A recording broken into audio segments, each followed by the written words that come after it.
This is Overcast.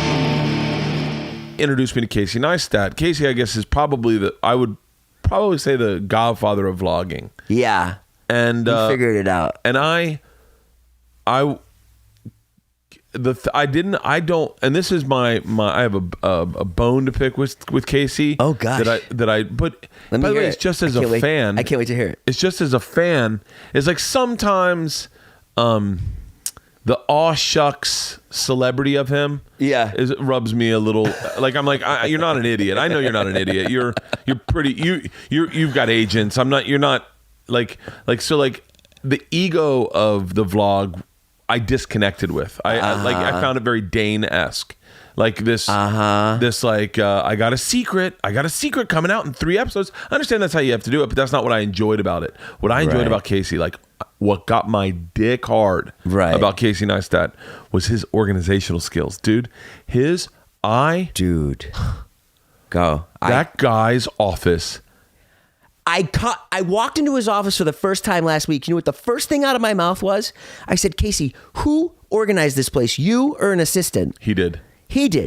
And it's so fucking sexy. Like I literally was like, yo man. As I look around the man cave, which is a mess. There's weights on the floor. Dude, I need Casey Neistat. There's like old weights on the floor. There's like a barbell that probably should be thrown out over there. It's a little rusty. I need Casey Neistat to roofie me, bring me back to my man cave and organize it. Like his organizational skills are awesome. I love his first class travel reviews. Those are great. There's a lot of what I love about Casey. I don't like it. I want to know more about Candace. Like I have a feeling that Candace is blood diamond money. I don't know, but I believe. You mean she comes from money? Old guilty South African money behind that woman. Like her. I don't know. I think she comes from money. Oh, she has to come from fucking money. I think only because I've surmised that from the vlog. Not that he's talked about it with me. Surmised it from the vlog. Yeah. The vlog is the best part about his vlogs is the stuff you can't put your finger on and you're like, wait, I want to know more about that shit. Yes. Like I don't give a fuck about Samsung. You're never selling me a Samsung, Casey. I hate to break your heart. I'm not changing cell phones because you got a fucking deal on Samsungs. That's so funny. Although I heard the camera's pretty fucking amazing. They just flew us to New York. That's how we went on Samsung. So I'm going to sit here and tell you that it's a great phone.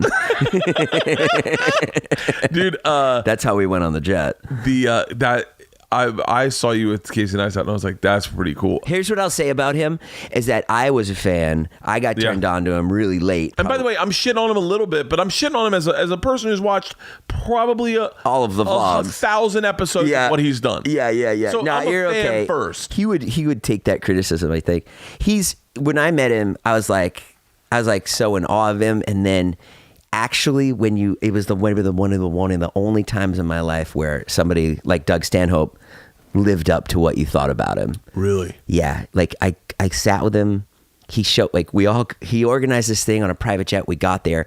Not only was he like the biggest fish out of all of us, like obviously like so famous, but he was the one tending to everyone. He was the one who was like, guys, we need to be on the tarmac at 8:25. When we land in Las Vegas, the limo's picking us up. We have dinner at 6:15. We're only going to have 45 minutes because we got to get to see the Mayweather fight at 8. Like, he was that guy. Really? Yeah. He was like you. He was like what you would be in that situation. Like, taking care of everybody, making sure that things ran like, and as you said with the organizational skills, like clockwork, like this happens now, this happens then, Jason, do this, blah, blah, blah. Like, it's just fucking awesome. And on the plane, sits down with me 1-on-1 and is like, how can we make your brand better?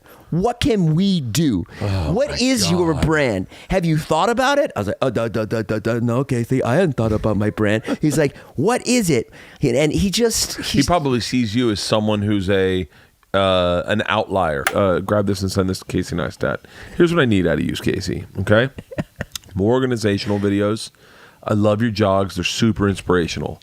I would do some ultra marathons. I love when he runs. I love when he runs. I love when he gets tattoos.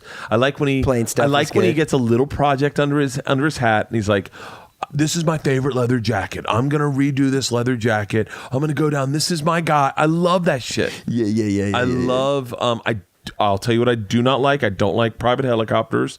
Although I now Does it make you a claustrophobic? No. I don't like anything. I don't like propaganda. Anything propaganda-y comes out to me and I go... But he's got to do that because he's just spicing up. He's just making it interesting. He's just making it interesting. I watched him do a vlog once. It was so fucking great. I think he's like, I'm going to go to my son's graduation or whatever. And you're like, okay, cool. He's like, I'm reviewing this camera. You're like, oh, cool. Okay, so we're going to go to son's graduation. He's going to review the camera. And then all of a sudden he was like, in a Lamborghini. And I was like, fuck yeah. Just out of nowhere. He's like, well, we got to get up there, so. Might as well rent a Lamborghini. I mean, like, that's what it is. Yeah. That's what you're saying. That's YouTube. I liked anything with his son that he did. I loved. Love the son. I loved that kid, man. That kid was like so genuine and real. Yeah, he reminds me of my son. Yeah, he was. I loved anything with him when they went up and they took their Jeep up mudding in Connecticut one weekend. Yeah, he destroyed that Jeep. Yeah. I was like, dude, more shit like that, more running. I love anything in South Africa. Him and Candace do. Him and Candace on vacation. I dig. Yeah, they stay at some nice places. I don't mind his sponsored videos. He's the master at that. I love those sponsored videos. He does it in such a great, honest way that people don't even mind the ads. You're like, oh, it's awesome.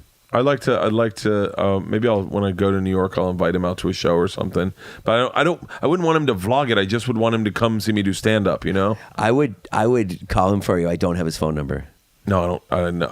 By the way, if I start hanging out with Casey Neistat, I might end up in a wrong direction because I'll start being like, fuck, maybe I'll just move in with Jason. Like, I don't need this fucking family. Leanne doesn't get me either. She's never fucking, we don't have the same interests. She listens to country music when she cleans. I want to listen to fucking hip hop.